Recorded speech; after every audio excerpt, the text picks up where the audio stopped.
Meillä on tänään täällä kiinnostava luennoitsijavieras Sveitsistä, Carina Popovici, joka on tällaisen Art Recognition-nimisen yrityksen toimitusjohtaja, ja hän nyt kertoo, miten tätä tekoälyä hyödynnetään taideteostutkimuksessa. Ja haluan vielä tässä kiittää Jyväskylän kaupungin museopalveluita ja Jyväskylän yliopistoa tämän luennon mahdollistamisesta. Ja tässä näytti olevan aika lailla osallistujia, suuri osa tosi tuolla etänä, mutta yli 180 kuulijaa. Että kiitetään Carinaa ja toivotetaan hänet lämpimästi tervetulleeksi. Thank you, Carina. Can start. Thank you very much. Thank you, Tina, for the invitation and for the warm welcome. And thank you all very much for being here today. It's my first time in Finland, and so far I love everything about it except the temperatures, but I'm working on that as well. So it's really a great pleasure and honor to be here today and tell you more about what I've been developing during the past 7 years now, and also as the title says, looking ahead into the future. So talking a bit more about how AI can support the current processes and perhaps also improve them a bit. Before discussing AI for art authentication, I'd like to take a bit of time and to set the historical context. So what are the current methods that we have at hand to authenticate art, and later on to see how AI can fit into that context. Many of you might know these things already, but I think it's useful nevertheless to set the overall picture. So the first and most authoritative method, I believe, is the art historical, so the human connoisseurship that has been established quite early, I believe. So the early connoisseurs, they laid the foundation of this practice already in the 17th century, and the basic method that's being used is the comparison. So that means that different elements are being selected in order to understand what makes an artist unique and what is the specific signature of that artist. The problem with this kind of approach is that it's inherently subjective. So this means that different connoisseurs might have chosen different elements that they think that they are relevant, they are important, so in order to understand the style of that artist, and because of that their conclusions might be different. And indeed we know of many situations where this type of different opinions have led to rivalries, have led to long-standing disputes, essentially among connoisseurs on the authenticity of certain art pieces. Then the other method that's being widely used is that of provenance research. So this is a method that essentially examines the historical references to an artwork and also helps determining the chain of ownership. So who owned a certain art piece at what point in time, who sold it, who bought it. But unfortunately, many valuable artworks have gone through 2 world wars, and therefore the provenance is often incomplete. So there are gaps. there is very little sometimes, or even no documented history. So in some cases, I mean, when a certain art piece was deemed as authentic for a very long time, it's being considered a safe bet. So ideally, one traces it back to the atelier of the artist or the workshop of the artist who created it. But this is really quite rarely the case, I think. I know that provenance was quite instrumental in restitution cases. So one talks about looted art very often and what happened during the World War II. So that's a different discussion. I think I will not have a discussion. I will not go into the details of that right now. But I think that in general, provenance can be useful if it can be reconstructed fully. And what we have also learned quite recently is that provenance can be fabricated with AI. So this is really quite crazy, but there have been an article, I believe, in the Financial Times published not too long ago, where they have interviewed very experienced provenance researchers, and they were saying that these documents, they look really very convincing. And it's difficult even for experienced professionals to tell them apart. So this is unfortunately a trend that we need to be aware of. And then there is the third method that we have at hand, which is the forensic analysis.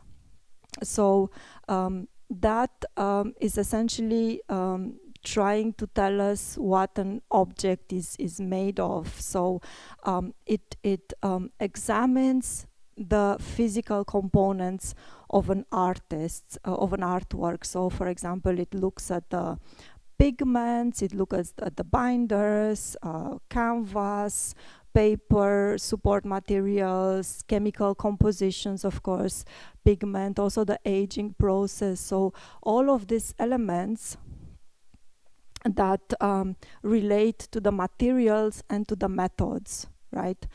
And this is important because it takes us a step farther in the sense of what doesn't look at only at the style of a painting, so how it looks like, but really what is made of.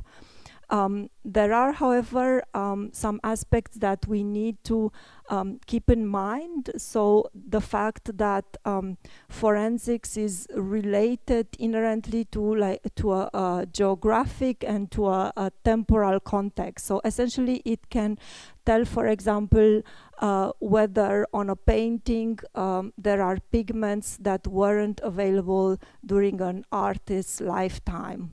If there are some drying, for example, materials that couldn't have been used by an artist, or if the wood, if the canvas is not contemporary to the artist. So all of these elements, they are important, but what is important to keep in mind also is that this type of material analysis can very rarely point at the hand of an artist. So they can eventually narrow down the search, say, to the workshop of Leonardo, but since all of his apprentices use the same pigments, the same wood, etc., then it's not possible to tell apart Leonardo from a pupil of Leonardo. So this is like a limitation that we need to keep in mind. And in addition to that, I mean, it is known that very skilled forgers, they are very, very careful, of course, to use the right pigments, to use the right canvas, etc. So all of the materials that are contemporary to the artists they forge, and I believe that superstar forger Bertracchi was very good at doing that, actually, and that's how he got caught. So I think he was very easygoing, and once by mistake he used the white from the corner shop instead of that titanium white, and that's how he got caught. So but if a forger would not make that mistake, then essentially he could go on, he could carry on for a very long time. So these are, again, the methods that were traditionally used so far to authenticate art. So people used to talk very often about the 3 pillars. However, and as I'm going to detail throughout the conversation, or throughout the presentation, there are more cases than we would want, I guess, where experts don't agree with each other, where the provenance is unknown or it has gaps, where the forensics is not giving a conclusive answer, and in those cases we might need a tiebreaker, we might need an additional element. And so since we live in the age of AI, the artificial intelligence might give an answer to that question. What I would like to emphasize already at this point in time, and I will go back to that later also through the different examples, is that very crucially, AI art authentication models are built on the other 3. So what does that mean? It means that AI is taught, and I will go again in details through the learning process, but essentially AI learns from data sets, and the data sets or the training data sets, they are built on catalog raisonnés, and the catalogs, they contain all the available knowledge of connoisseurship or provenance records, also the records from forensics. So even before it begins, the AI sits on the position of strength, because this 4th pillar or 4th leg or however we want to call it, it's really built on the information from the other 3. So I think it's really quite important to keep this in mind, the fact that AI is an inclusive method that can only function, it can only exist based on the previously available knowledge, and that the optimal combination is really that of these 4 methods taken together. I will repeat these ideas, I think, in different ways, but I think it's really important to set the context right now. Okay, so having done that, I'm going to spend a bit of time on explaining how that technology actually works. So trying to convey a bit of the technical background, but without going overly technical. So, as in every AI application, essentially, the first step is to assemble a training data set. So, in our specific type of application, the training data set consists of images. We take pride in saying that we don't just collect the training images, but we also curate them, and I'm going to explain what I mean. So whenever we train on a new artist, so in this case is Cézanne, taken as an example, we compile actually 2 data sets.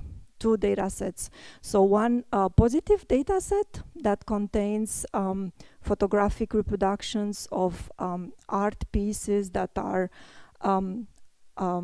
undoubtedly by that artist, and this positive data set is cross-referenced with the catalog raisonné of that artist. In the case of Cézanne, this is quite straightforward because there is an online catalog raisonné, which I think is the one and only accepted also by the market.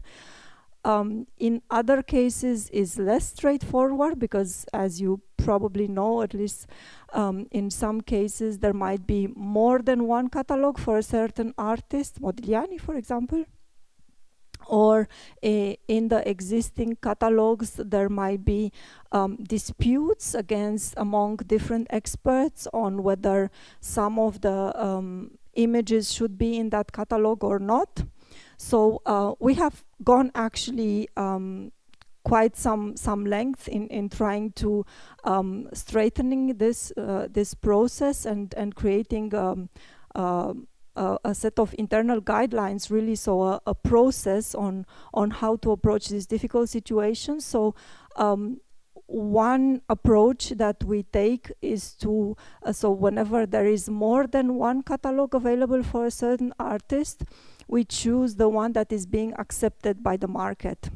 So, for example, we know that up until now there were different Modigliani catalogs, each of course claiming that is the right one, but we also know that in the auction sales, so this is a bit of a business consideration that we bring in, so in the auction sales by Christie's and Sotheby's, they have only accepted a Cerroni, and therefore we have decided to follow them and also use the Cerroni, but I mean, knowing that there are disputed works, and in those cases we have, so in the cases, so another example perhaps, in the Caravaggio catalog by Rosella Vaudrey, there are some, so that catalog is accepted to be the standard one.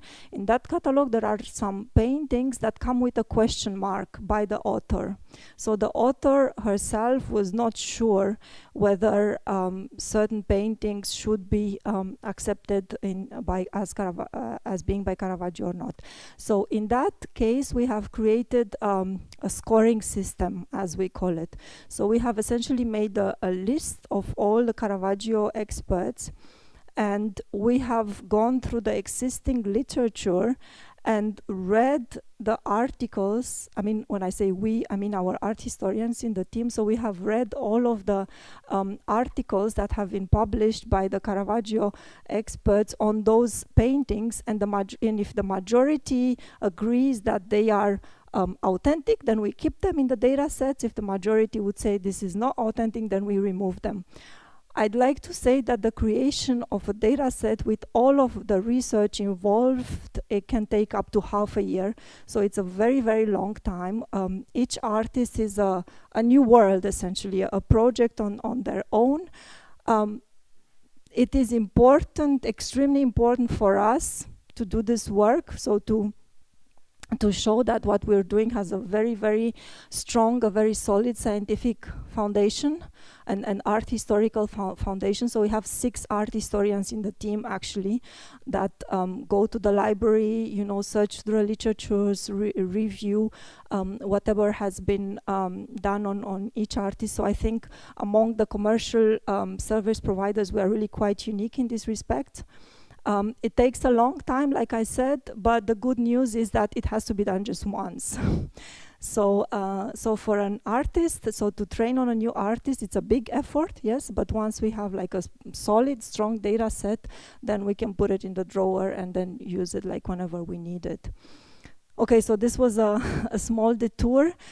So coming back to the components of the training data set, so this is how we approach the creation of the positive examples. So use the catalogs, like I said, to source the images. For the contrast set, so things are also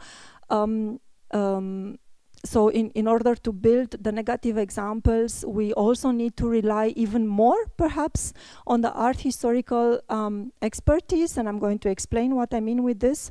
So we start by compiling a list of what we call the related artists. So the artists, and this really depends a bit on the context. Like in the old master world, so 15th, 16th, even 17th century, we know that there were big workshops, so Rubens, Van Eyck, etc.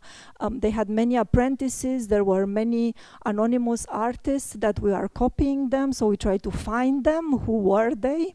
And for the later so from a chronological point of view, so for the later periods, so 19th century, for example, Impressionism, this kind of collaborative approaches didn't happen anymore, but there were a lot of artists inspiring from each other. So if there was a group of Impressionists, I don't know, living in Montmartre, then many of them would be influencing one another. So we are trying to find the related artists that were inspired by Monet, for example. So again, this is a lot of art historical research, a lot of effort that goes into the compilation of the data sets. We also source forgeries if available. And we are also introducing in the training something what we call synthetic twins. So this means that for a training data set, we create an AI-generated replica. So we have for each training, so for each positive training images, we have a very similar, I mean, for me, very convincingly looking image that is created by different AI software that we have developed in the house. I mean, meanwhile, can also use commercial software like Stable Diffusion or even ChatGPT, I guess, so to create images in the style of a certain artist, but we also have like our own software. And the logic behind this is that what we want is that the AI doesn't learn just what makes an artist unique, but also what differentiates a good copy from that artist. And this is quite important, again, from a practical standpoint, because what we are seeing is that very often art owners might have on their hands an art piece that has emerged from Rubens' atelier, for example, but it's not by Rubens. So in order to be able to find it, so for our AI to really distinguish those like very fine differences, sometimes we really need to have all of those examples as negative examples in the training data set. So that's why we really put a very big effort into finding them. And so what I would also like to add is that, I mean, just to clarify a potential misunderstanding, if I may. So for the training, we don't just photograph the catalogs and put them in the data set. So we have records. I mean, we create tables. You know, we have Excel tables. So each positive image, for example, has a catalog raison numbers, but they are just a reference, really. So the high resolution images that are going into the training, they are sourced from somewhere else. So we have contracts with some data providers, for example, from which we get images in batches for a certain artist if we need them, or from other trusted online sources. Some museums have even made their collections available online, and with their permission, of course, we use these images. So, I mean, just to make the point that we don't, you know, go to the library, scan the book, and use that scan. So we use it for a reference, but the actual training material is in higher resolution. Okay, and what we have started doing recently, and I'm going to tell you also about this project a bit later, is to start using or inserting in the training images from underneath the surface, because as you know, and coming back again to the inclusive approach and to the forensics that I've been talking about, there are available, I mean, sometimes, not always, but one has very good infrared, for example, images or X-rays or other multispectral type of photographs that contain very useful information. Pentimenti, for example, you know, like how the artists change their mind throughout the creative process. So we have started collaborations with different scientists in order to include that information in the trainings as well, so that the AI doesn't learn just from the surface, so from the visible images, but also from, like I said, underneath the surface. I really like this this description. So I will again tell you more about it afterwards. Okay, so you see the creation of of the training data set is extremely important, and that's why I really wanted to take the time and to go through it at length. Now, the training itself. So again, I'm going to try to explain briefly how it works. So we have an AI model that's based essentially on a deep neural network that learns an artist's unique style, and like I say, also learns to distinguish between the features of a certain artist and very good copies, for example. What we are using is something that's called a pre-trained model. So that is a model that already has an understanding of fine art. So it means a model that is trained on, I think it's hundreds of thousands, so I mean a very, very large set of images. Just so it's like a student that learns what is art in general before going into the details of each artist. So it's quite important to realize that we have this basis. And once we have pre-trained this model, then we can fine-tune it for each artist. So we can use it really for individual artists to train on specifically. Now, I'll try to give a very basic description of the training loop. So the way it works is that the images are fed into the AI, and the model looks at each image and makes a prediction, and that prediction is compared to the actual label. And at the end of the first iteration, the error would be quite big. Based on that error, the AI adjusts its internal parameters, and during the second iteration, the guess, so the predicted labels, they will be a bit closer to the real labels. During the third iteration, the parameters are adjusted even better, and the predictions are even better, and so on. So the process is repeated iteratively, so we are calling it loops, right? So these are the training loops, or epochs, sorry. And this can happen several hundred times, perhaps, until the error becomes almost zero. So then we say that we have a trained model, so that the AI has learned whatever makes that artist unique. And so during the training, the AI learns in layers, as we say. So it learns at a certain layer, perhaps, or at the first layer, it would learn just the details of the brush stroke. Perhaps one detail before I explain this. So when we feed the images into the training, we don't feed just the full images, but we also create patches. So the first set of patches would be at very zoomed in, so that one just distinguishes only the brush stroke. Then the next set of patches would be at a bit higher scale, so one distinguishes a bit more content on the patches, and so on. So we go a few steps back in order to construct these patches at different scales. And this is how the AI learns again. So on the first set of patches, it would learn just the details. On the next layer or scale, it would learn, for example, the eyes in the face, or it will learn the leaves in a tree. Then on the next layer, it will learn the whole face or the entire tree. Then on the next layer, is going to learn that an arm, for example, belongs to a body. So this is kind of the logic of learning sequentially, right? And then it also learns other elements, such as the chromatics, for example, or the compositional elements, so that two people standing next to each other appear more often, say, through a training data set. So this is really the type of pattern recognition kind of process that is happening also in many other applications, not just here.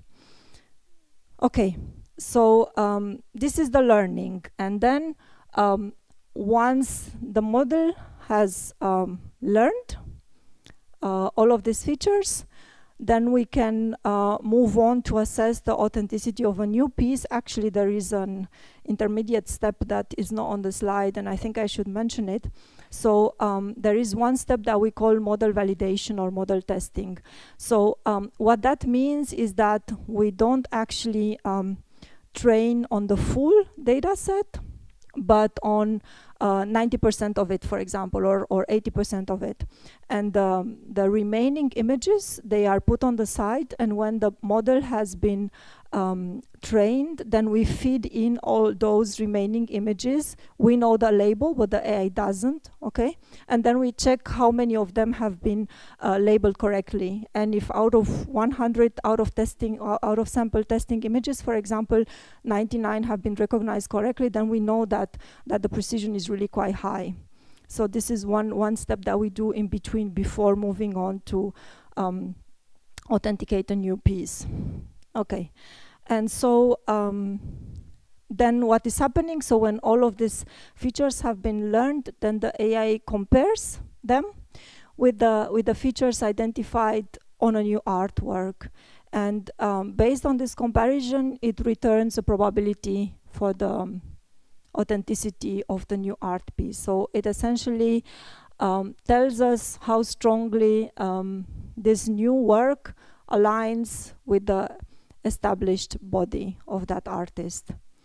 And we also create reports. So I mean, this is a bit of another commercial consideration, but we are trying to really explain all of these steps very throughoutly, so very detailed. So the reports that we are writing for our clients, they are up to 20 pages sometimes, where we really explain what are the art historical sources, what images went into the training, why did we choose some images and did not choose. So sometimes there will be just a page of explanation of why an image has been left out of the training data set.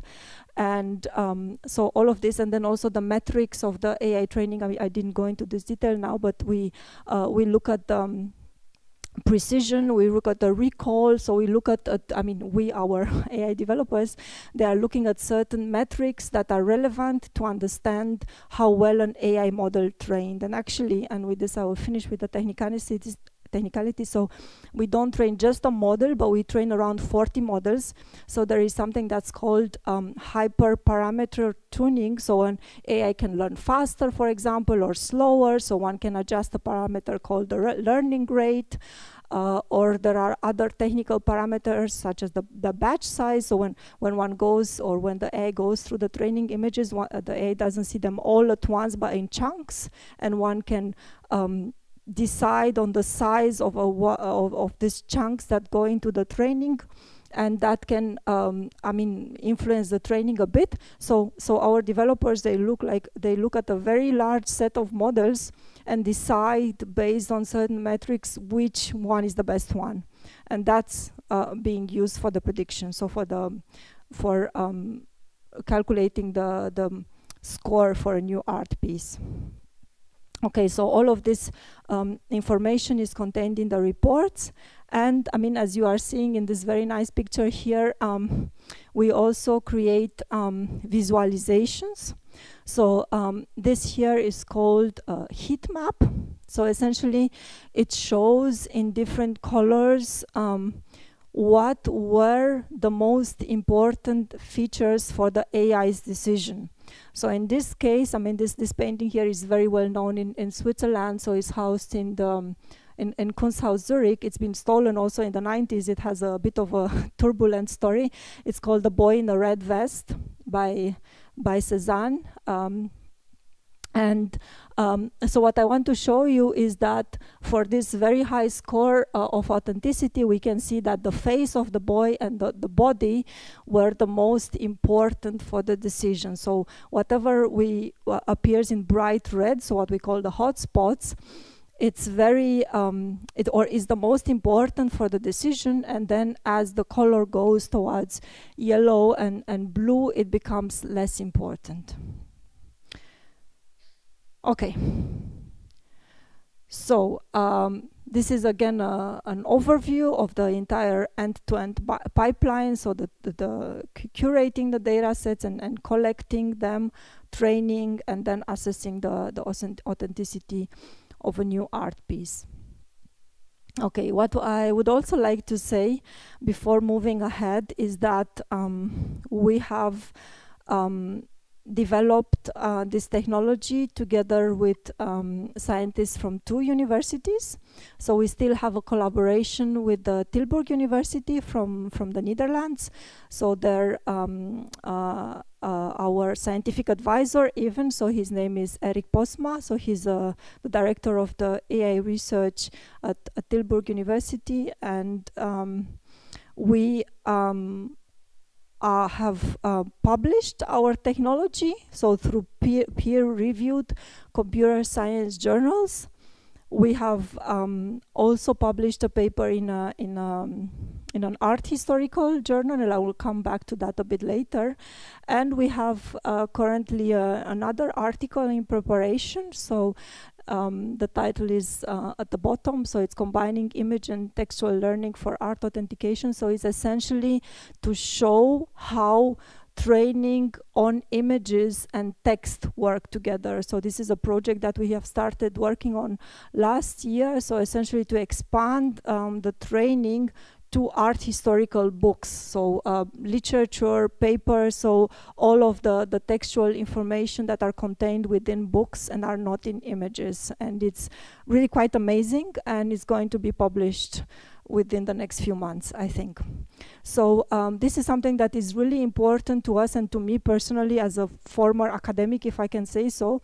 The fact that even though we are a business, I mean we are a commercial service provider, but this scientific foundation is really quite paramount. So that's why we are keeping up the standards. You know, the fact that we are a very strong scholarly institution even, and continue to collaborate with universities. And also, I mean, what I wanted to say is that at the beginning we were able to secure a research project, actually, so funding from the EU, so one of the Horizon 2020 programs. Okay. Okay, a couple of words about how it works in practice. So if anybody here in this room would like to have an art piece authenticated with our AI system, so you can either reach out to me directly, but other than that, there is a very simple set of steps that you can follow. So first is, of course, to take a picture. I guess many art owners, they have their collectors, their collections being photographed by professional photographers, but one doesn't necessarily need a lab, like to take a good picture. One needs to be careful perhaps that there is not a lamp behind, that there is a uniform light, and use a stative perhaps, so that there is no trembling, but otherwise anybody can take this picture. We also have a set of guidelines on our website on how to take a good photograph. So and we're happy to help with that as well. And then that picture can be uploaded. So we have a web platform that we have created for this purpose, and then one can share some information there about what is the assumed artist, of course, and also the size of the image and the medium. And then that image will go to our AI team, and they will run the AI authenticity analysis.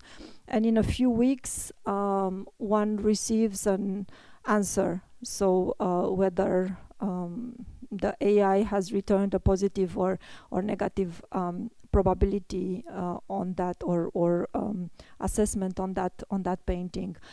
I would like to add something, and that at this point in time. So the fact that the trainings, they are so cumbersome, so they take a lot of time, they require resources.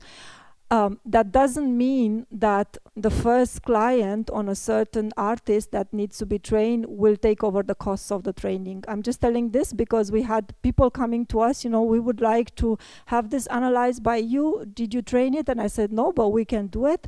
I'll come back in 2 years because I don't want to pay, for the training. So we have a very fair pricing model that is, it does contain, of course, into the pricing formula the cost of the training, but it's not like we dump it on the first client, so not at all. There is nothing. So the only difference is the time. So if we need to start training an artist that we don't have in our database yet, it might take longer. So that client might have to wait 2-3 months, but he or she will not pay more. Whereas if we have a trained artist already, then it's going to be faster, of course. But it happens less and less that we actually need to train a new artist these days, because we have spent 7 years essentially collecting data and training on new artists. So it still happens every once in a while that we need to start from the scratch. But that's really not so often the case anymore. And we continue, to expand our library on a proactive basis. So whenever we feel that there is an artist that we need to train, we might do it regardless of whether we have a commercial project or not on that artist. Okay, so having explained how it works, I'd like to look at the problem of authentication from a different angle. So I'd like to talk about, so during the next section, if I may, of this pack, I'd like to talk about 2 cases where new methods were able to settle situations that were apparently quite stuck. So one of them is more of a historical case, so it dates, it goes back to the 1930s, and the second one is more recent, and it also involves AI. But let's start with the older one. So some of you might be aware of the Wacker affair. So Wacker was a dealer that claimed to represent a Russian collector that needed to remain anonymous because that collector had fled the communist regime, and that collector also owned around 30 paintings that were previously unknown by Vincent van Gogh. Buyers were eventually warned that these paintings might be forgeries, and they sued this Otto Wacker. So charges included fraud and falsification of documents. The trial started in 1933. And what's interesting about the case is that the judge has brought in 2 experts. Jacob Bart de la Faye, so he is the author of the Van Gogh catalog that is used to this day. So very important, very authoritarian or authoritative, I should say, expert. And the other one was Hans Bremmertz, also with a very big weight, if I may say. So his assessments often prevailed over the artist's own statements. And the problem was that they could not agree. So these eminent experts, they have started, and all of this is documented, the entire process, so they have started discrediting each other, really. So like this rivalry between them burst out, and then I think that de la Faye, not that they only disagreed to each other, but they kept changing their minds. So throughout the process, de la Faye, I think, changed his opinions 5 times. So bottom line, they were not able to agree which ones were the Wacker Van Goghs and which were not.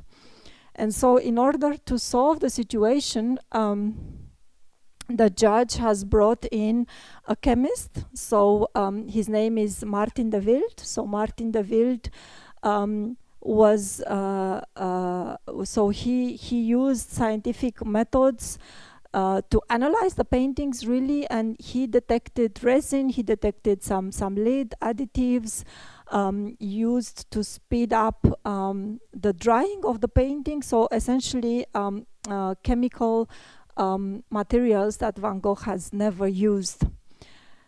And this evidence really proved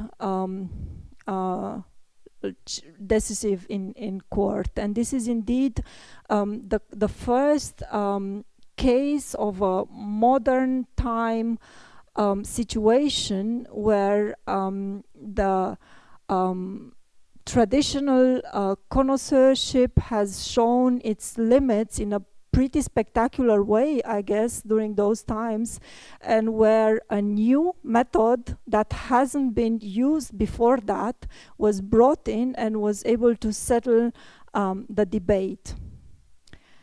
And I mean, just to tell you the end of the story, so there were some additional investigations, and it turned out that so Otto was the dealer and his brother was the forger. Okay, so his brother Leonard was producing these works. There were more unfinished Van Goghs found in his studio, and it also turned out that their father was also forging old masters. So it was really an entire chain that was brought to light, and Otto Wacker at the end was sentenced to 1 year and 7 months in prison, a very mild prison if you are asking me.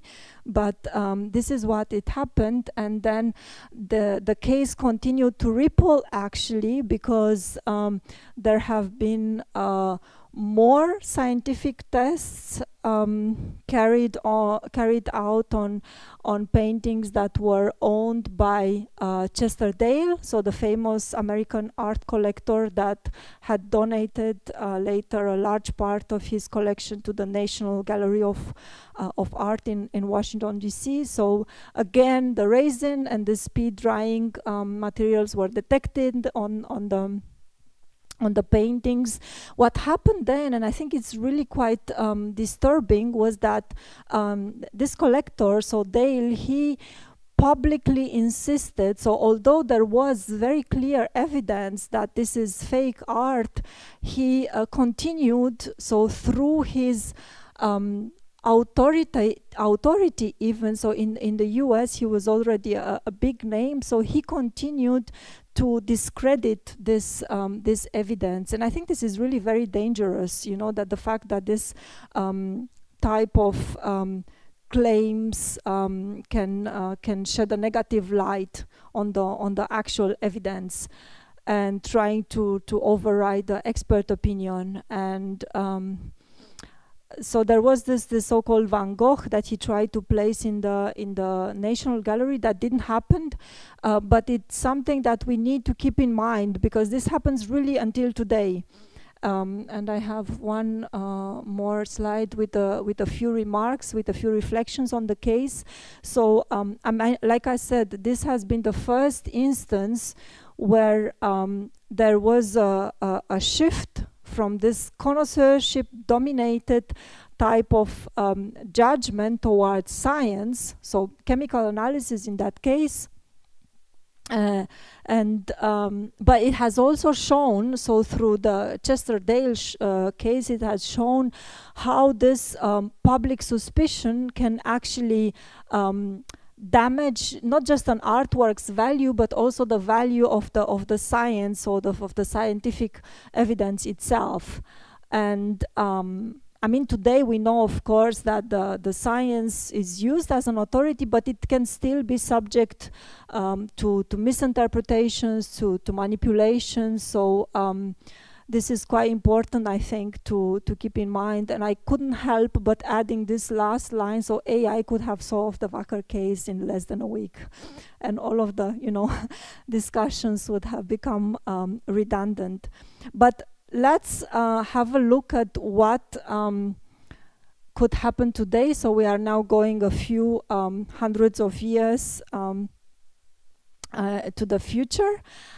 This is a more modern, I mean, the painting itself is quite old, even older, but this is a very recent story on again how connoisseurship can lead to inconclusive evidence, how forensics cannot give the final answers, and also how provenance can be misinterpreted. So the mainstream media has been reporting on this case last year. So this painting is called The Lute Player. There isn't just one, but 3 versions of it, as you can see here. So I'll try to go through each of them, so to give you the overview. So the first one is the safe one. So the Hermitage that is currently in Russia. So it has a very strong provenance that goes to back to the Giustiniani inventory, so from the 17th century, and it has been acquired by the Russian imperial house, like in the 19th century.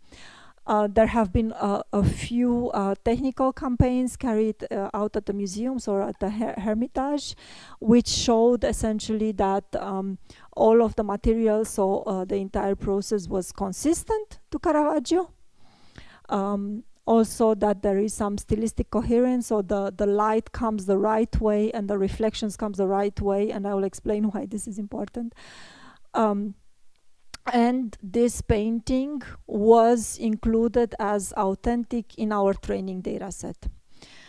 Now we have 2 more versions. So one is the so-called ex-badminton version, which surfaced in 2001 at Sotheby's in the UK. And this one has a good provenance that has been reconstructed by Clovis Whitefield, that goes all the way back to Giustiniani del Monte Barberini. So this records from the 17th century. It also went through some technical examinations that show, for example, pentimenti. It shows some adjustments in the hand of in the placement of the hand, in that of the carafe. We had analyzed it with our AI. The result was 85%, so around 85% authentic. And there is yet another copy, a third one, that is called the Wildenstein, that was initially in Paris and now is at the Met. And this seems to be another case of a high status type of connoisseurship that can shift the public narrative and the authenticity in a certain direction. So Keith Christiansen used to be, or even still is, I'm not sure, the chief curator at the Met. And he triggered this purchase in the 1990s, and therefore, so since that painting was purchased by his museum, so to speak, it has been treated as the rediscovered original. And so then another one had to be the copy. And so during the early 90s, he framed it in a way that the Wildenstein version is the good one, so is the original Caravaggio, and then the badminton must be the copy. So this is again another very difficult situation. So this Wildenstein version doesn't have a provenance, so it's not very convincing. I mean, it's not going all the way back to Del Monte for sure.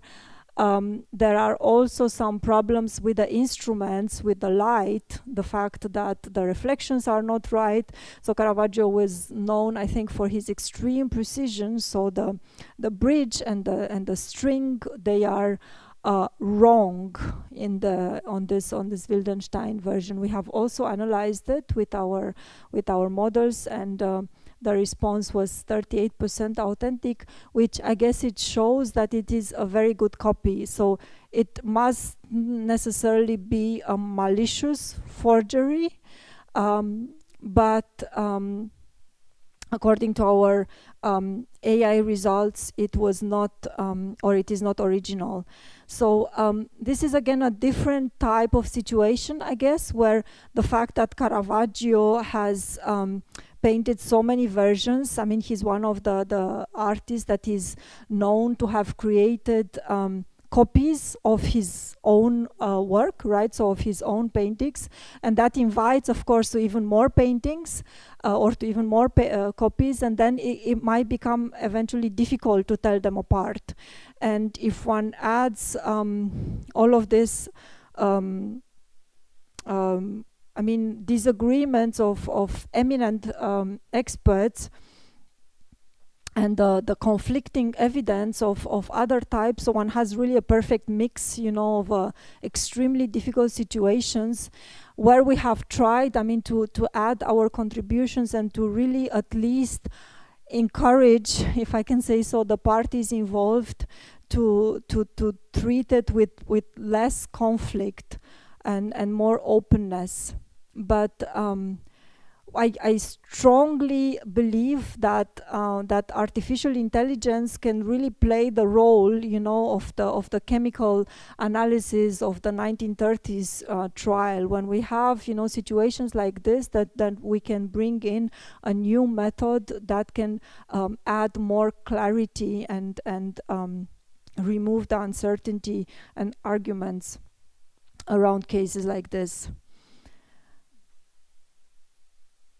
Okay, so this slide here is essentially a summary of what I've been telling a bit earlier, with a bit more text and less visual, I guess. So once more, what do we have? We have the traditional connoisseurship that is very valuable, of course, but it suffers from the inherent objectivity.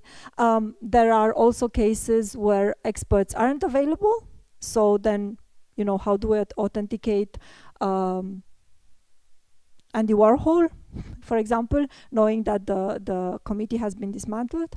Then we have forensics is very, very useful for flagging anachronisms, but it can really very rarely point at the hand of an artist, rather at the workshop in the best case.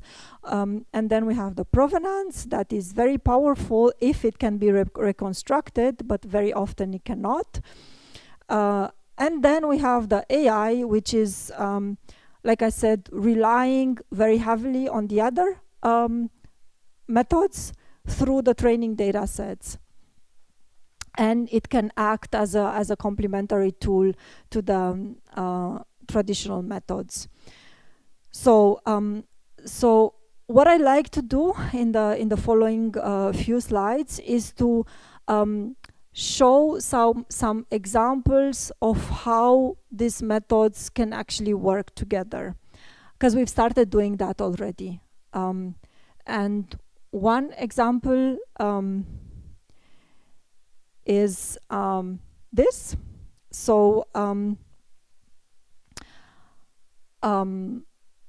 Niels Büttner is a professor of medieval and modern art history at the State Academy of Fine Arts in Stuttgart, and he's also the chairman of Rubenianum, a very powerful expert committee, as you probably know, based in Antwerpen.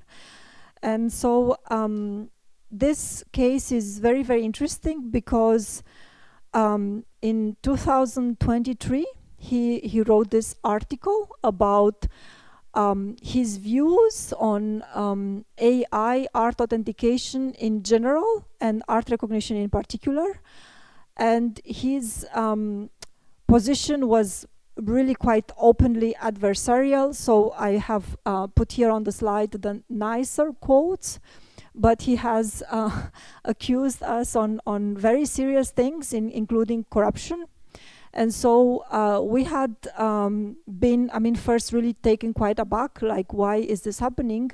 And then we had reached out to him, and during several longer Zoom sessions, we had realized that he did not understand, quite literally, how it works. He did not understand how we compile the data sets, the architecture, what is the output, what does the AI claim to do, what is not claiming to do. So we took the time to go through everything, at a slower pace. And that was quite useful.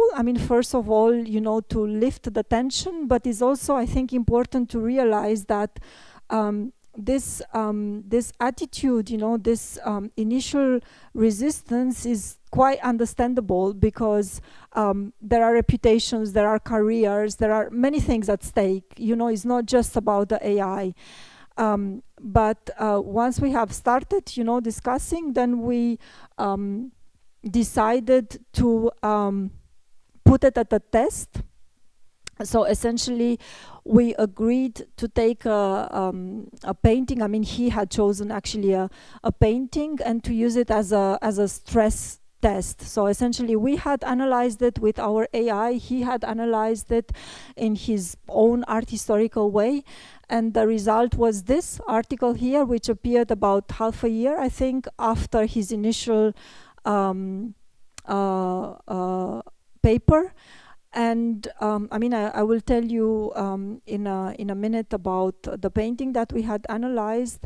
But what I would like to say is that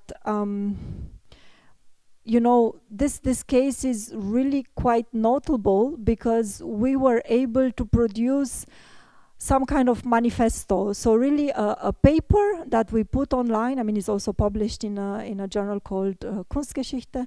And it's meant to show that AI and traditional art connoisseurship are capable of collaborating in a constructive way.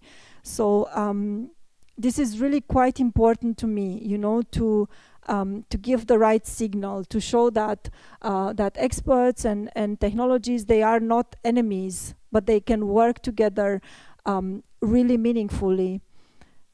And this is the example that we had chosen. So it's a painting depicting a Spanish nobleman and military commander. So his name is Diego Mesía Felipe de Guzmán. And what made this case especially interesting was that there were two more versions of it. So we are getting used to the pattern, right? So there is always more than one. But so there is one version that is documented in the catalog by Susan Barnes. So it is housed in the Tokyo Museum. And there is a copy of it held at the Fundación Santander in Madrid. And obviously, the difficulty was the existence of this multiple versions. And in order to run the analysis, so we have composed the training data set, which so including positive and negative examples, that was validated by Niels himself. So we really looked together at each training images, and then we have analyzed it with our AI, and the result came 79% not authentic. And he also, like I said, he analyzed the painting with his own art historical method, but independently from each other. So we really compared them like at the end. And the conclusion is that the two results aligned. And that was really nice. I mean, first of all, because there was an agreement, but secondly, this also showed how important it is, the art historical expertise, which goes at the bottom, right? So in the creation of the training data set. And this is something that we are trying to do really each time. I mean, like I said, some artists are very easy, you know, Cezanne, or I don't know, you just download the images, but some artists are not that easy.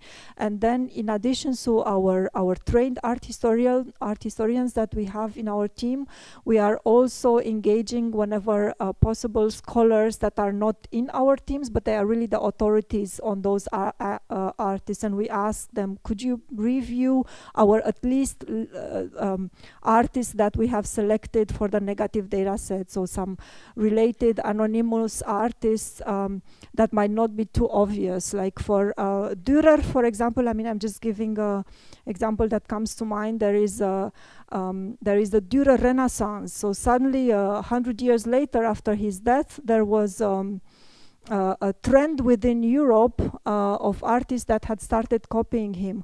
So all of these elements, they are so important. So like I said, each artist is a different world, is a different project, and all of this information needs to go into the training in an informed way. And so that's what we try to do with Niels now for Van Dijk. And moving ahead, so to how can AI work with the forensics? So I had already given some hints at the beginning.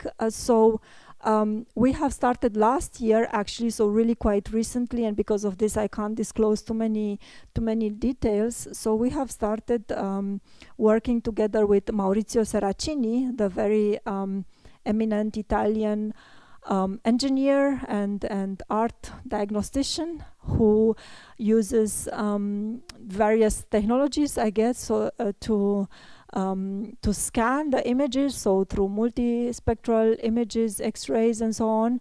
And like I said in the beginning, so the idea is to really use all of this information that he has really himself for training the models.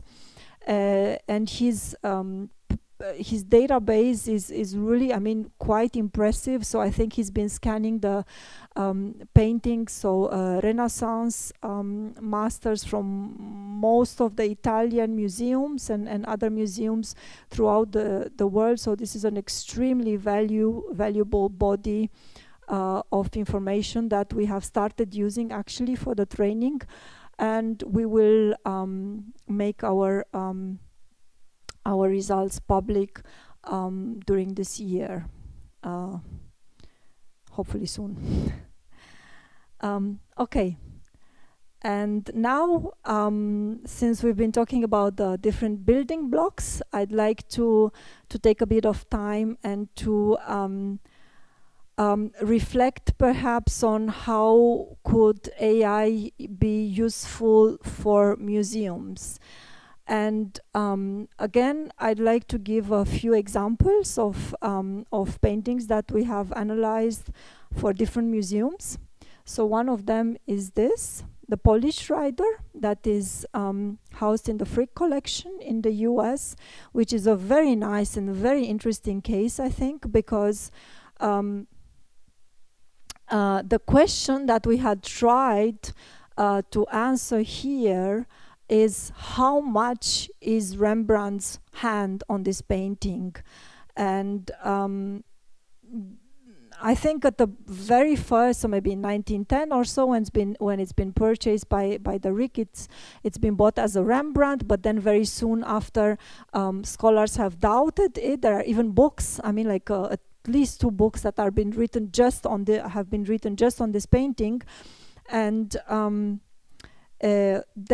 so according to those scholars, there are unfinished areas that speak against a full autograph status. But the question was, what were those unfinished areas. So the scholars, they could not answer those questions. I mean, there were different assumptions based on, I suppose, different opinions, let's say, but there wasn't a definite answer. And that's how, I mean, we got to talk to Frick about this and see how could the AI help, how could the AI help. Also, it's also quite important to mention that there have been different restorations, trimmings even, but the restorations, they are especially important because if an additional hand is overpainting or even retouching a painting, then it's going to be a different contribution, right? So the AI will not recognize eventually on those areas the hand of the artist that has been trained on.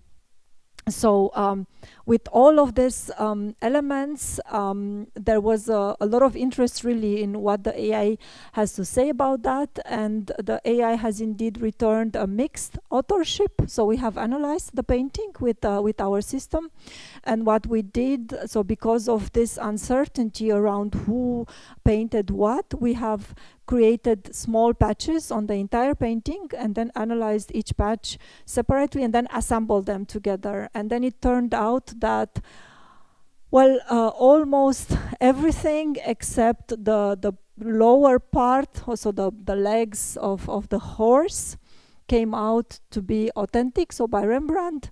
And then this ground, so the plane in the background, so the lower and the upper part more or less of the painting were returned as not authentic. So I think that was quite, I mean, according to the representatives of Frick, that was quite useful because it's really able to separate, you know, what was the original paint, so what was the hand of Rembrandt from the later interventions. Because this painting, for example, so Rembrandt worked on it shortly before he died, and there are some stories that his widow had to sell it quickly, and so because of that, someone must have finished it in a rush. I mean, I don't know how much of that is true, but it's really like a difference, like between the different contributions on the painting. Another very nice example that is not controversial at all, so this we did more or less for fun, just to show how well it works. So this is a collaborative work by Rubens and Jan Bruegel the Elder that is in The Hague, and this is very well documented, okay, so there is no controversy for once again around this painting. And so there is a description by the museum who has it that Rubens started painting, so the Adam, Eve, the tree, horse, and so on, and the serpent, and Bruegel did the rest more or less. And we had created a heat map on this painting, and it shows really very nicely, you know, so the green is Rubens and red is Jan Bruegel, and it shows that the AI's assessment really matches quite accurately the description. So I mean, this is just to show you a very satisfying case of a work that we have tested, and that had returned a very nice results and very nice visualization. Another case that we've been working on that I thought it was quite bizarre is The Girl with the Flute by Vermeer. So this painting is housed in the National Gallery in Washington, and its own position was that the painting is a studio production and not by Vermeer himself. So they made a statement a few years ago, and then the Rijksmuseum in Amsterdam said, no, this is not true. It is crystal clear that is a Vermeer. So it was a bit difficult to understand why they had downgraded their own painting. We had also analyzed it, and our AI returned positive, so a Vermeer with very, very high, so with more than 85% probability. So I think it was a bit difficult, I don't know, for the National Gallery to process this information. But so, I mean, according to our system, this is clearly a Vermeer. And one other example that I have that involves another expert that has been just published this Saturday, actually in the Guardian, is the work that we did on two very important, I mean, very similar paintings, and important but very similar. So two versions of Saint Francis receiving the stigmata. So they are both, they are in, one of them is in the Philadelphia Museum of Art, and the other one is in a gallery in Turin. And what was for me quite unexpected, I'd say, about this analysis is that they both came out negative. So normally you would expect that when one is being returned positive, the other one is not. Well, so here it turns out that both of them are studio versions, and that the original Van Eyck might have been lost. We are working on it right now together with another scholar. So his name is Till Holger Borchert. So Till is the the director of the so the Fine Art Museum in Aachen, and he's also a leading Van Eyck scholar. So we have worked with him in the same way as we did with Niels Büdner, except that we hadn't started with a big argument, so this was a calmer collaboration. And together with him, we have created our Van Eyck dataset, actually. And we are currently working on a paper that we're going to publish, hopefully, also at some point during this year. And we are all quite puzzled by these findings, and we are trying to explore. I mean, we are looking now, for example, at the Ghent altarpiece, which is very well known, and there are some I mean, pretty strong expectations that part of it is by Van Eyck, but part of it is not by Van Eyck. So that's going to be also analyzed in the context of this publication. So we really have a bigger project with Till around Van Eyck authenticity.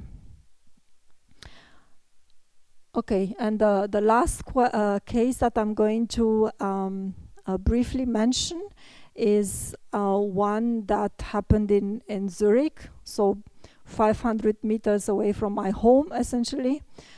Kunsthaus Zurich received this painting called Evening Landscape with the Carpole in 2019 as a gift. So at first it was a pretty sensational event, so it's been promoted as the only Tizian in Switzerland. Unfortunately, very shortly after, the media and the experts, they had started raising doubts on its authenticity. They changed the label into attributed. The attribution, it was supported by Paul Ioannidis, but it's not in any of the major Tizian catalogs. We also told them that according to our AI, this is not a Tizian, so the probability is really quite high, around 80%. We are in an ongoing conversation with them. The status of 2023 is that the attributed label still remains appropriate, but the painting is not on display anymore. So the museum is really taking action, which I think it's quite good. Okay, so to summarize this this part, what I would like to say regarding how can museums profit from this technology, I mean, apart from, avoiding embarrassing situations as it happened with the National Gallery or even with the Kunsthaus, I think it's important important, I mean, almost from a philosophical standpoint, if I can say so, so to really follow their missions of being transparent towards the public, because many museums, at least in Switzerland, they are publicly funded, and I think they really have a responsibility. So in case that there is some doubt, you know, some suspicion on any of their acquisition, I mean, either new acquisition or even older, so paintings from their collections, that they are really using everything that is available to clear those suspicions, because they own it, right? So to the visitors, to the society. So this is one aspect that I think it's quite important to stress, to emphasize.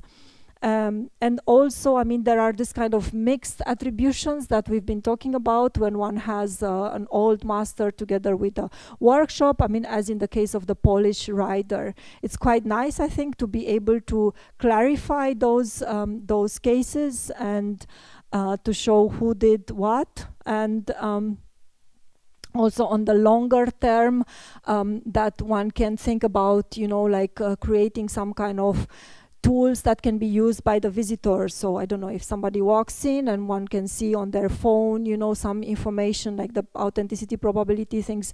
I mean, the last bullet point, this is more of a nice to have, I think. But the more serious cases, I mean, such as the one in the Kunsthaus, for example, that I've been talking about, I think it's really quite important to be very diligent and very responsible when they happen, or when they could happen, right? So to face those situations and to make sure that they don't damage the museum's reputation, for example. I haven't added it on this pack of slides, but we had a very, very interesting experience with the Japanese museum. I don't think it was from Tokyo, actually. It was from Osaka, perhaps. So they have bought a fake Marie Laurencin. And this was quite dramatic, actually, because so it was a Beltracchi forgery that made it in the catalogue. So it was really in the Marie Laurencin catalogue raisonné that was published in the 80s. So that painting that they had was there. And they had some chemical analysis done on it, and then the suspicions, you know, started growing. I think Beltracchi himself might have said something. And then we had removed that image from the training data set, and then we have run. So we had retrained on Laurencin and then reanalyzed it, and came out negative with very, very high probability. And that was a big scandal, I think, in Japan. The culture is also different than ours, I guess. But one could see that, so like the televisions, they were covering the case. They also came to Switzerland to film, and then I was watching the interviews by those museum responsibles, and one could see that they were not able to admit that they made a mistake. So I think it's really quite important to realize this, you know, that it actually takes courage, like to stand up and to make a public statement and admit I have done something wrong. But I think it's better than to try to hide it like underneath a rook. So so this is one experience that we had in Asia. Okay, so a few words, if I may, on the market perspectives, but I will skip through them quite quickly. So we are also trying to make a meaningful impact on the art market, and we've been making headlines less than 2 years ago, when an auction house, or Swiss auction house called German Auktionen, so from Zurich, they were the first to use AI evidence to put up a painting for sale, and that was yet another different, interesting situation. So what happened is that the expert that normally authenticates Marianne von Verefkin, so this Russian-French artist, he did not want to look at the painting, so it's not clear what happened. So he didn't say yes, he didn't say no, he just said, I'm not doing this anymore. Maybe he was old. And then they were faced with this decision. So what do? Do we give the painting back to the client, or do we trust AI? And they decided to trust AI. They put it up for sale, and it sold 3 times above the estimate. And the person who bought it, they really said, you know, that they trust the technology, and that's why they decided to spend their money. So we continue the collaboration with this auction house. Of course, I mean, the first time can only make headlines once, but it's quite important, I think, to realize that artificial intelligence can be also useful on the market. So to unstuck paintings that might otherwise not be able to, you know, reach the trade, but they just at home because nobody wants to authenticate them, for example. So so it's helpful also to enable this fluidity on the market, if I may use these words.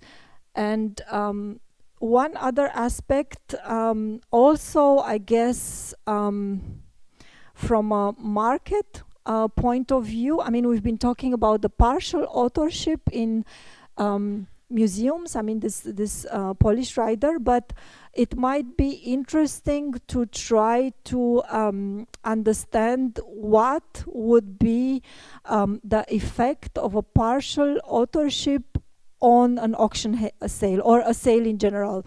So this painting here, it's called the Flagellate Madonna. We have analyzed it.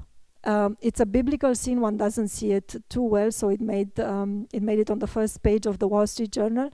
So it's a biblical scene that has 4 faces on it. So 4 figures is Saint Mary, baby Jesus, Saint Joseph, and another saint, Saint Elizabeth. And we had analyzed the entire painting, which is bigger than what you see there, and 2 of the faces came out as authentic, and the other 2 faces and the rest of the composition came out as not authentic. So less than 10% on the surface of that painting has been returned as positive by the AI, and the rest of it, so 90% of it, as negative. But still, it is important. So this really never happened before, and we don't know if this painting is going to go up at sale. But it's important to, or it's interesting at least, to see what might be the impact on the price, because it's not a workshop, but it's also not a Raphael. It's much closer to the workshop than the Raphael, but we don't know how would this be mirrored in terms of a sale. Also, I mean, what I'm being told very, very often is that, well, if I'm looking at this painting, it doesn't look like a Raphael. Yes, but the AI didn't say it looks like a Raphael. It said that, you know, just a tiny bit of it. So this is something, I guess, that the future will show, you know, like how much this level of precision and of transparency will impact the sale of this painting, if that will happen. I don't have an answer to it, but hopefully we will have one soon. Since we don't have that much time, I'm going to skip this. And I'd like to spend the last the last part of this presentation on our efforts on setting the standards.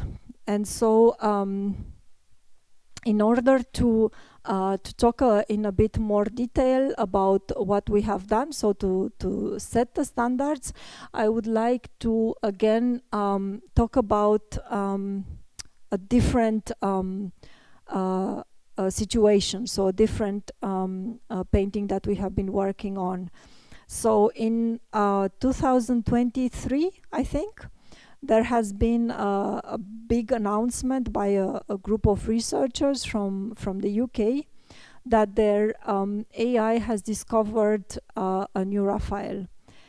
So this made headlines again, and sooner or later it came to us, and then it was a difficult situation actually, because most of the scholars didn't think that was a Raphael, and it started backfiring. So our company was becoming a collateral victim, you know. So it was, I mean, this kind of statements like AI cannot do the job and so on. And so we said, okay, so we're going to analyze it also with our AI, and we did that. And the response, so the result was the opposite. So according to our system, this painting is not a Raphael with around 85% probability.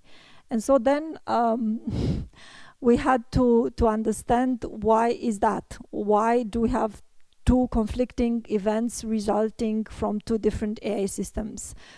And so what we have understood at first was how the competing, if I may say so, so how the AI system developed by this scientist worked. So what they did, they had taken a face recognition software, so the one that's used by surveillance cameras, for example, and they had compared two paintings. So the painting that they had, that was the subject of the analysis, so to speak, was this one here, so the so-called Debussy Tondo Madonna. And they had compared it with a documented Raphael, so with the Sistine Madonna from the Altmeister Gallery, so from the museum in Dresden. And so this face recognition software returned, I don't know, let's say a 90% similarity score, 95% similarity score. What does this similarity score tell us? It tells us that the two faces look the same. That's what it's telling us. But it's not telling us by any means that both of them were painted by the same artist. So this conclusion was essentially fabricated by these researchers. There was no support whatsoever for that statement. I mean, it was extremely difficult also for us and extremely dangerous. And that was the moment when we had realized that it is important to clarify this situation, because especially mainstream media, they use the keywords, you know, the buzzword AI very easily.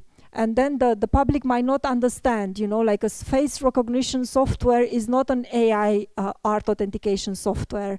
And so that was the first instance when we felt that we need to really bring more clarity into this space. And I mean, I just put here together, so before moving ahead, I put here the differences between the two approaches. So first of all, the type of model, the type of AI model that we are using. So we had a genuine, you know, AI art authentication that wasn't a face recognition model. Then what it learns, I think it's clear. Also the training images, the fact that we have used all of the training images that were in the two, so there are two Raphael catalogs, one is by Dussler, one is by Meyer zur Kapellen, so we use both of them. This scientists from Bradford universities, they use less than half of the training data set, so to train this face recognition software. They were unable to explain why, but I mean, they put the data set online, and that data set essentially contained only Madonnas. So this, you know, cherry picking is a very, very dangerous habit, you know, a data manipulation type of I mean, situation to bias the model and to choose, you know, whatever it's convenient from the body of work of a certain artist, so in order to turn the results into a certain direction. So I've written countless of emails, you know, trying to understand why did you use just these images. I never received an answer, but I think the reasons are quite clear. Also the fact that their technology was not peer-reviewed, etc. So this was really the first time when we've, like I said, when we've started to think about what can be done to align, you know, the different models and the different approaches of the different market participants, because so for quite a while, actually maybe for the first 3-4 years, we were the first, we were also the only commercial provider that was doing this, so that was offering an AI authenticity service so commercially, but meanwhile there are more companies and even scientists from universities that are doing this. Unfortunately, the history or the story with this Bradford was that they were actually paid by the owners of this De Bresitondo Madonna, so to promote the painting. I mean, it was more than just a regular analysis, but this situation really felt or made us feel like that we need to do something because of different reasons. I mean, first of all, because if there are AI results or conflicting AI results that go into the market, go into the media, that first of all, they might look very similar to the subjective AI opinions that we're kind of criticizing, and we don't want that, obviously.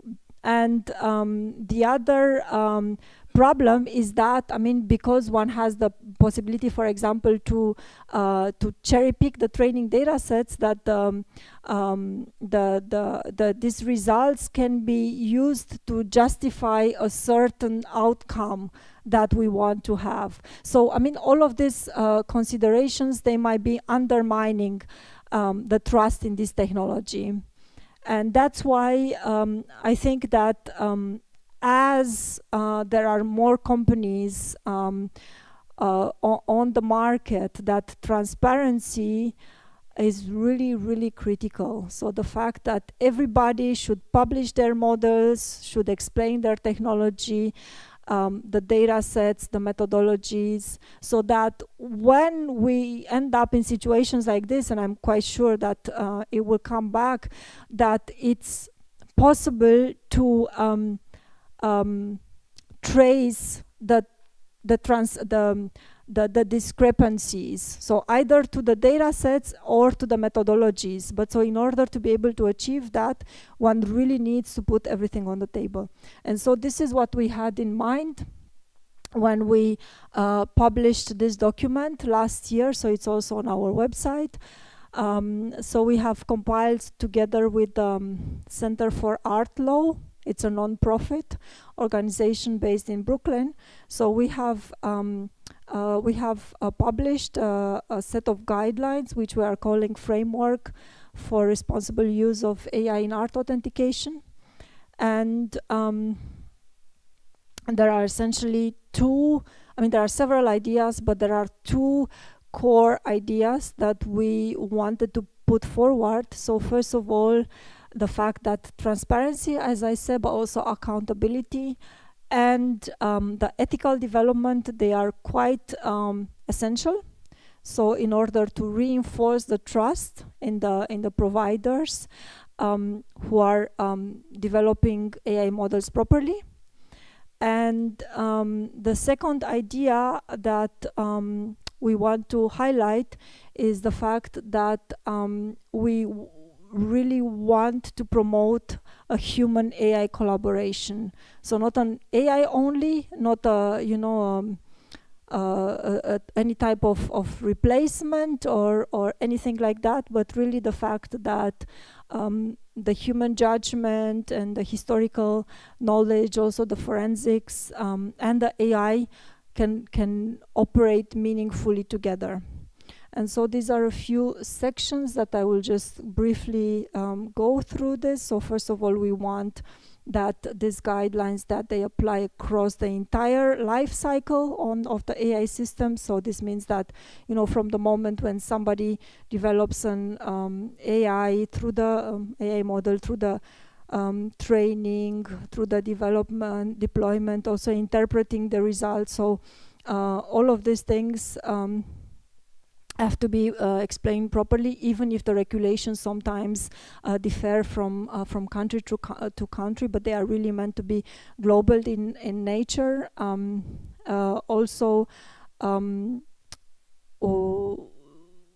well, I had already talked about the fact that AI must not by any means treated as a replacement to the human or the other existing methods, and the fact that we need to share the responsibility. Also, one strong message that we wanted to send was really to go away from this black box type of approach. The fact that nobody understands how the AI works, so that's not true, and we want to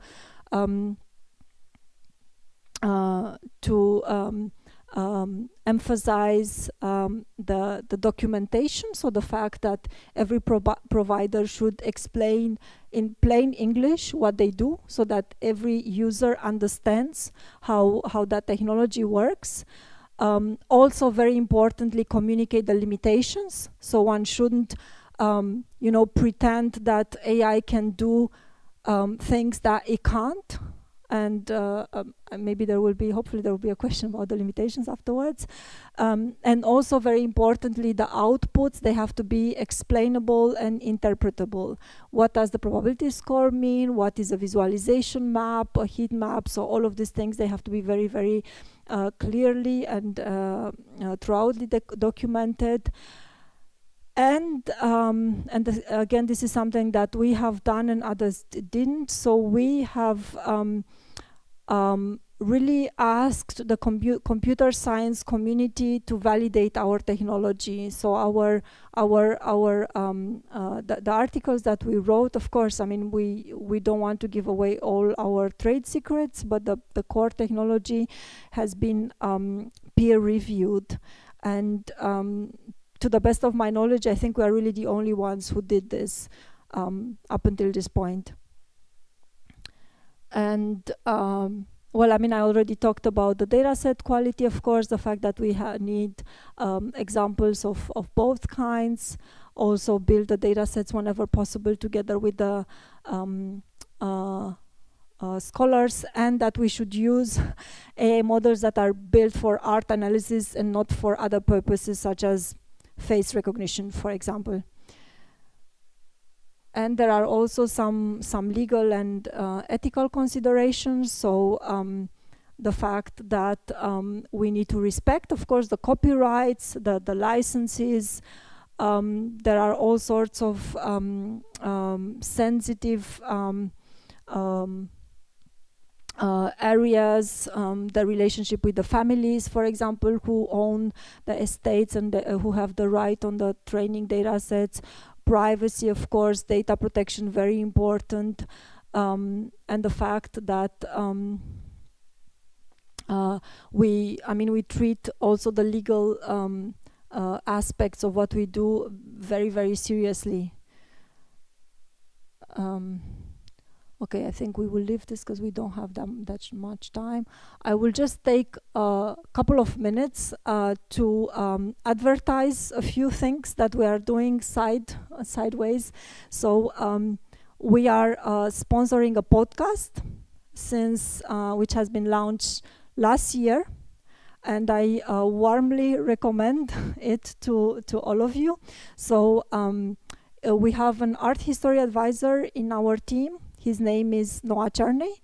So Noah Charney is a writer.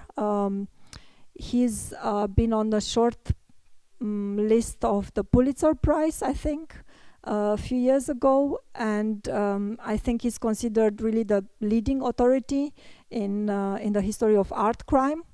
So he is supporting us, and he's also the host of this podcast. And the idea is really, really quite nice, I think. So in each episode, he speaks with a renowned expert about a painting that he or she picks, that we analyze with our AI. And then the results, they are being revealed on the show.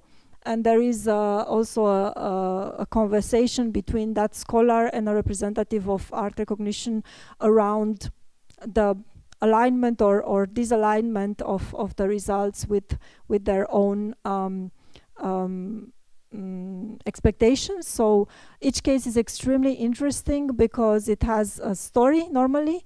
And so the last one that we published in January, I think, was around a painting attributed to Mahmoud Said, Egyptian painter that was on a rise, I think, during the past few years. The first Oriental painting ever that had the catalogue raisonné published in 2018. So my colleague and a forensics expert, they had a very, very nice conversation around some typical problems with Oriental art. It's a different world, right? Egypt, different habits, different society, and also what AI can do in a context like that. So it's extremely interesting, and I really recommend it. And there's going to be this year, I think it's going to be the 10th anniversary of the art of forgery. That's going to put the spotlight on AI. So what can happen in good and bad ways in the age of AI. So I look forward to this edition, to read it, and we leave this. I don't know if we have another 2 minutes to look at the trailer. Okay, so and this is the last thing. So last summer, the Franco-German cultural channel called Arte, which maybe airs here as well, but they have a very good online library. So they had aired a documentary, actually, which is called L'IA au cœur de l'art, so AI and the art world, I guess, that was centered around the different problems around, so on the art market, so authenticating art, but not just that, so really some different interesting aspects on the different technological developments. The documentary, it's not on Arte anymore, but we have the permission to keep it on our website, so there is a link to our website, so for whoever would like to watch it, it's still available. I will just show you the trailer and then we're finished. Qu'est-ce que l'œil? Qu'est-ce que le premier coup d'œil? Une obsession, c'est pas rater un tableau. C'est pas planqué par terre en 30 secondes, tu m'as fallu 30 ans pour construire. Par tes cognitions, on a vu ce qu'ils faisaient, on s'est dit, ça a l'air quand même assez intriguant, assez intéressant. À l'époque, c'était complètement inédit, ce qu'elle développait. We're going to start with one of the most remarkable young companies in this area, so I'm very happy to welcome Carina. From these images, the AI learns the most important features of an artist. We want to establish a new technology-based standard for art authentication. Ce qui est extraordinaire, c'est la liberté. Tout virevolte en fait. Ça pétille, ça chante, ça glisse, c'est sensationnel. Là, on a véritablement une pépite. Cette culture numérique, elle est arrivée brutalement. C'est ça qui est passionnant. C'est qu'elle est arrivée avec une vitesse auquel on ne s'attendait pas. Le marché de l'art avait pratiquement 20 à 30 ans de retard sur le numérique. In every field where new technology disrupts what the old experts were doing, there's always resistance. I think we have all of the data that says that this painting is by Raphael, and I think that eventually that will be recognized. L'intelligence artificielle, elle va bouleverser notre métier. Elle va nous apporter des instruments extraordinaires, totalement nouveaux, mais elle va aussi l'apporter à ceux qui veulent nous détruire. Le foncier, bien entendu, va utiliser l'intelligence artificielle. C'est tellement plus simple.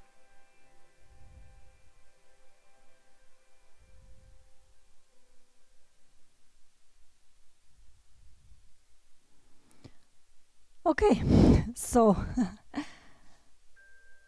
I'm sorry, I didn't want to do this. I wanted to move to the next slide. Okay, so thank you so much for your attention. I hope I was able to tell you a few things about the typical problems that are currently on the art market in general, and to authenticate art especially, and also to show how how technology can use to hopefully bring a bit more clarity and less conflict really to these situations.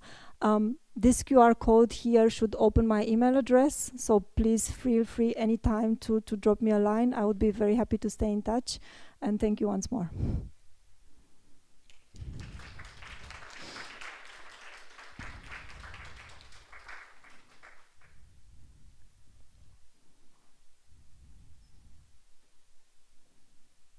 Thanks, Carina. It was very nice. Thank you. Very interesting.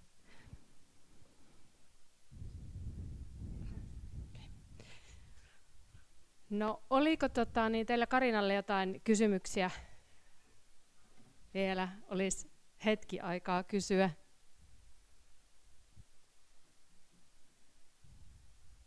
Onko mä voin viedä tän.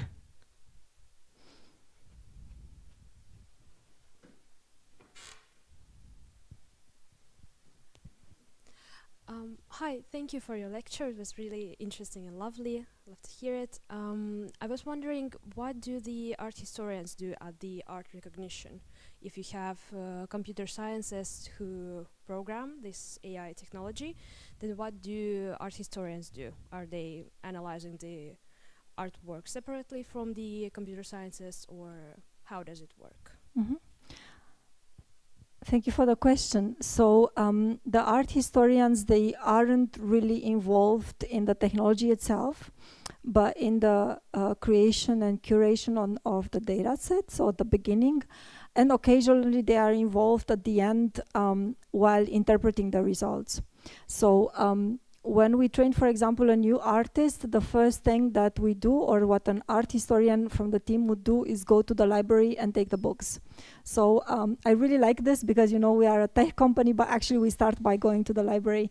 And so this is a very, very important contribution of the art historians, the fact that they take the catalogs, for example, they find the art historical literature published on a certain artist, they retrieve that literature, they read it, really, and then they decide what needs to go into the data set. So both in terms of positive and negative examples. So this is what the art historians do at that stage. Then they create the data set and they pass them on to the AI developers who are running the trainings. There might be an iteration sometimes, so an AI developer would say, I need more trees or something in the negative data set. You know, then he would go back to an art historian and they would see whether they can find some material that fits to the technological expectations. So it's really a mix between the art historical and tech view. And it took a long time actually until we managed to homogenize these two groups, if you see what I mean. And so to help the art historians understand, you know, how a tech person thinks and vice versa. But now we have a really a very good a combination of tech people and art historians that kind of know what to expect from the others. So they work really well together. And then at the end of the pipeline, we sometimes, not always, but we sometimes involve the art historians in the interpretation. Like when we see a heat map that shows certain features that look like, I mean, according to the AI, that are very strongly in the favor of authenticity, for example, we would ask them, have you seen examples like that in the training data sets, for example? And they would help find those similar paintings. So this would be one example where an art historian would help. So it's like, you know, art history, tech, art history. So this is the structure. Okay, sure. Hey, thank you for the presentation. This is a little bit more technical question. I was interested in about this training process that you use only images, right? So you don't use those history data what, for example, art historian collects as an input for the models. Sorry, I didn't understand. So the question was if we use the art historical information. Yes, in the training process. In the books. In the training process. So the training currently, so the training currently runs only on images. Okay. Okay, so our training data sets are right now only consisting on images, but we are working towards going beyond this. So we had, I mean, when we have started, so for several years, actually, we've been training just on visible images. So that was really what you see on the surface. We had expanded this since last year, actually, by using multispectral images. So our AI currently trains on images, but not just visible, but also X-ray, infrared, sometimes also ultraviolet. Ultraviolet is not too useful, but all the others. Okay, so our data sets, they are bigger and they contain more information than just the surface. And the next step in our development roadmap is to include the actual textual information that you are probably thinking of. So provenance information, connoisseurship type of information. So what have the connoisseurs written in the books about certain artists? So this is right now in the development, and we will try, I mean, to complete the prototyping as soon as possible. So then we have really a complete training that trains on every type of information that's currently available. If that makes sense. Yes, thank you. Okay. Any more questions? Just a minute.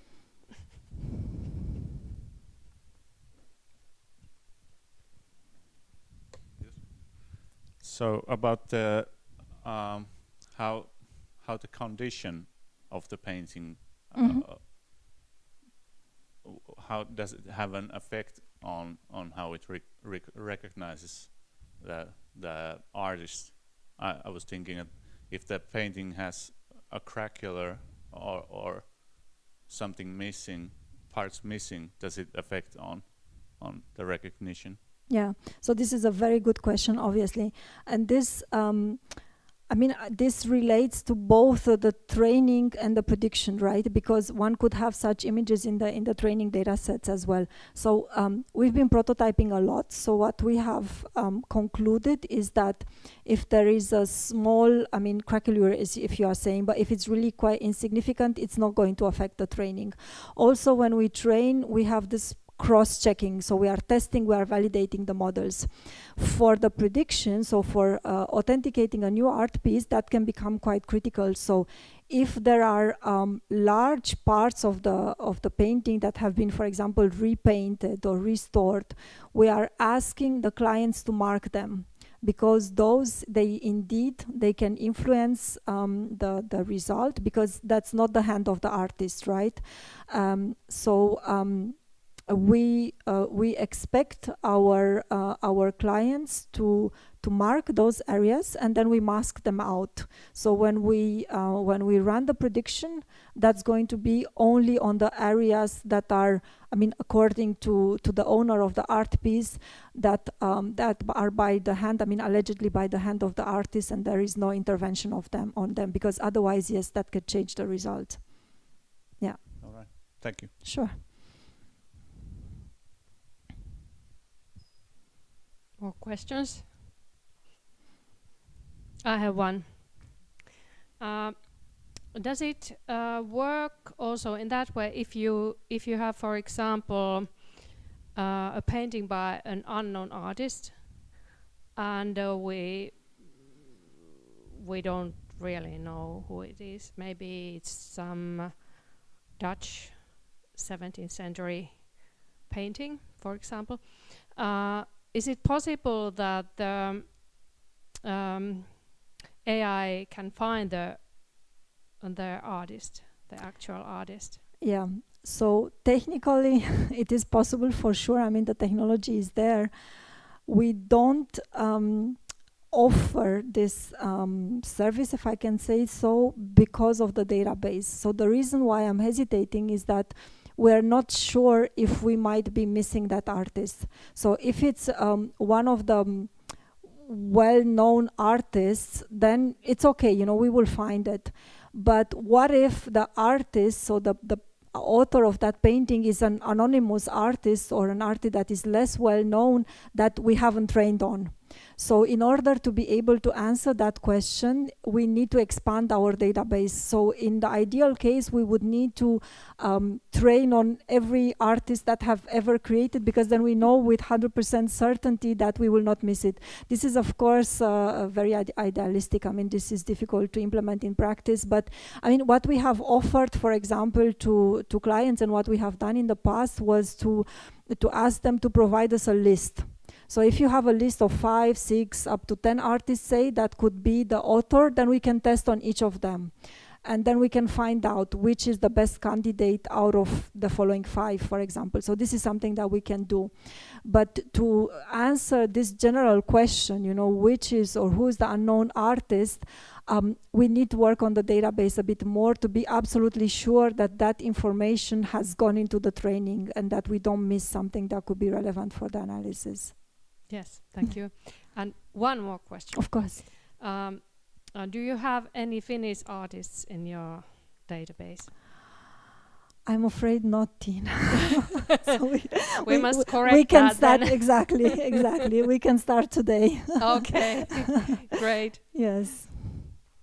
So if there are no further questions, thank you, everybody. Thank you. Thank you, Carina.